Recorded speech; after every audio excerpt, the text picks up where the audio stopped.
अच्छा जी, आखिर में मैं वो अम्बड़ी की फरमाइश है, ये अजीज़ा ने मन, ये सच्चा वाक़या है और सच से ज़्यादा असर वाली चीज़ कोई नहीं होती।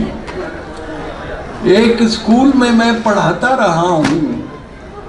जब मैंने नया नया बीए किया था, प्रोफेसर बनने से पहले, तो ये वाक़या उस स्कूल में आया था, पेश आया था। एक लड़का बशीर, उसका क्लास फेलो है एक अकरम, तो वो देर से आया तो मास्टर उन्हें पूछता है, आज बड़ी देर नाल आया? ओए बशीरिया, आज बड़ी देर नाल आया? ओ बशीरिया, ए तेरा पिंड है ते नाल ही स्कूल है, ते जाएगा तू मेरे कोलों हड्डियां बना के ते आया तू अज दोवें टलियां घुसा के। वो कहता मुंशी जी मेरी गल पहला सुन लो, अकरमे ने नेर जिहा नेरा च पाया, ये उसदा क्लास फेलो है, माई नूं ये मारदा है, अपनी मां को ते बड़ा डांटा मारदा है। अज इस भड़के ने हद पई मुकाई, उन्होंने मार मार के मधानी भन सट्टी सू।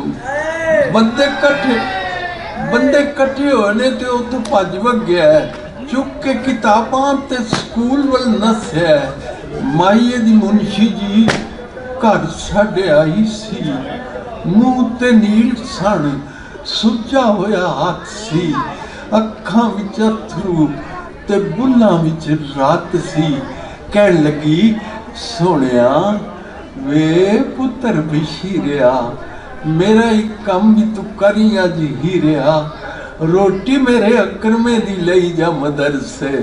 अज फिर टुर गई मेरे नाल रुस के, घ्यो विच गुन के परौंठे उस पक्के ने, रीझ नाल रिन्निया सुवंडिया दा हलवा ते पौने विच बन के ते मेरे हाथ दित्ती सू।